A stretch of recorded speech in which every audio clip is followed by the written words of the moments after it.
રાજકોટના જંગલેશ્વર વિસ્તારમાં ફરી એકવાર તંત્રનું બુલડોઝર ગરજવા તૈયાર છે. લાંબા સમયથી ચાલી રહેલા ગેરકાયદેસર બાંધકામો અને દબાણો પર આખરે રાજકોટ મહાનગરપાલિકા દ્વારા મોટી કાર્યવાહીની જાહેરાત કરવામાં આવી છે. રાજકોટ મ્યુનિસિપલ કમિશનર તુષાર સુમેરાએ અંગે મહત્વનું નિવેદન આપતા જણાવ્યું છે કે જંગલેશ્વર વિસ્તારમાં નદી કાંઠા પર આવેલ મકાનો અને ટીપી સ્કીમના રોડ પર થયેલા 1400થી વધુ ગેરકાયદેસર બાંધકામોને દૂર કરવામાં આવશે. આ માટે તંત્ર દ્વારા તમામ આસામીઓને નોટિસ ફટકારી દેવામાં આવી છે અને આગામી 23 તારીખથી ડિમોલેશનનો સપાટો બોલાવવામાં આવશે.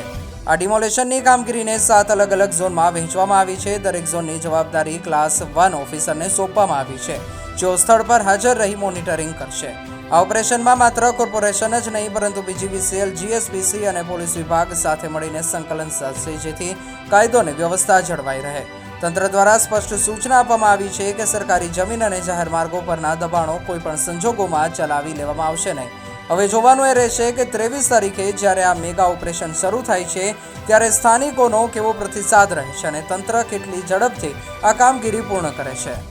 રાજકોટ શહેરમાં જંગલેશ્વર વિસ્તાર એટલે કે જે આજી રિવરની બાજુનો પટનો ને એ વિસ્તાર છે, ત્યાં મહાનગરપાલિકા દ્વારા આગામી 23 તારીખથી ડિમોલિશનની કામગીરી શરૂ થનાર છે.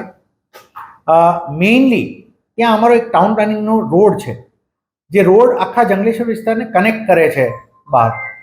એ રોડમાં જે થયેલા દબાણો છે એ તૂટશે, સાથે જે પટમાં આવેલા છે, રિવર બેડમાં આવેલા દબાણો છે એ તૂટશે. આ બંનેનો એક ધ્યેય રીતે જોઈએ તો રોડ આખો એક ખુલ્લો કરવો ખૂબ જરૂરી છે વિસ્તાર માટે, જેનાથી એ વિસ્તારની કનેક્ટિવિટી પણ વધે અને એ રોડ ઓલરેડી છે જેને પર દબાણ છે. અને બીજું કે આ બેડમાં આવતા જે રિવરના પટમાં આવતા મકાનો છે, જે ભવિષ્યમાં પણ પૂરનો ખતરો એના ઉપર રહેલો છે.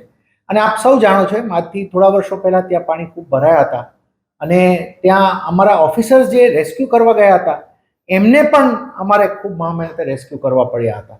એટલે આ બધી સ્થિતિને જોતા આ મકાનોનું જે ડિમોલિશનની આ પહેલાં તમામ પ્રક્રિયા પૂર્ણ કરી નાખવામાં આવી છે. અમે હાલ પણ અમારા ઓફિસર્સ ગ્રાઉન્ડ ઉપર બધાને સમજાવી અને ત્યાં ખાલી કરવા માટે સમજૂત કરી રહ્યા છે. 1400થી વધારે આસામીઓના આ મકાનો દબાણો થાય છે અને અમે આ સિન્સ સ્કેલ ઇઝ બિગ, કેમ કે આખો રોડ પણ સ્પ્રેડ છે આખા વિસ્તારમાં અને એ બધું, તો 7 અલગ અલગ પ્રકારના અમે ઝોન સેક્ટર બનાવી અને 7 ટીમો ડિપ્લોય કરી છે. જે 7 ટીમો ક્લાસ 1 ઓફિસરથી મેન્ડ હશે. એટલે ક્લાસ 1 ઓફિસરો એમાં હેડ તરીકે હશે 7 ટીમોમાં. અને એની માટેની જે મશીનરી છે એ પણ વિવિધ JCBથી લઈને બધા પ્રકારના ટ્રેક્ટર્સથી લઈને એ અમે હાલ મોબિલાઇઝ કરી રહ્યા છીએ. આપને જણાવીએ 23 તારીખથી આ દબાણ હટાવવાની કામગીરી. મનપા દ્વારા જે ડિપાર્ટમેન્ટ્સ અમને આખું એક સંકલિત ટીમ તરીકે કામ થાય તે માટે પ્રથમ PGVCL કે જેમના લાઇન હોય, મીટર્સ હોય, એ માટે અમે એમની સાથે પણ સંકલન કરી લીધું છે. અન્ય અમારા ઇન્ટરનલ પાણીની લાઈનોથી જ્યાં કંઈ નાના મોટા પ્રશ્નો હોય એનું પણ જોઈ લીધું છે અમે.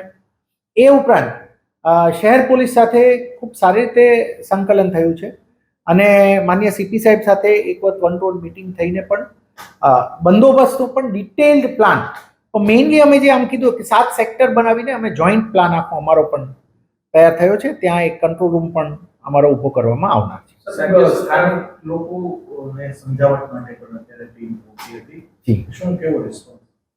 નહીં, અમારું તો એવું કેવું છે કે સમજાવટથી લોકોને, અને એમાં અમે પ્રયત્ન કરીશું કે લોકો પોતાની રીતે પણ વોલેન્ટરીલી પણ, એટલે કોઈને પણ નુકસાન કંઈ બીજું ના થવા પામે. એટલે એ અમારો ધ્યેય છે. અને હજી અમારી પાસે જે આ 2-3 દિવસો છે, કોર્પોરેશનનો પ્રયત્ન એ જ રીતે રહેશે કે નાગરિકોને સાથે રાખી સમજાવી અને બને એટલા એમાંથી, અને બાદમાં અમારું ડિમોલિશનનું કામ 23થી શરૂ થાય. રાજ્ય સરકાર પણ સીધી નજર રાખી એટલે કામ મેં આપને કીધું એમ કે 23થી શરૂ થશે.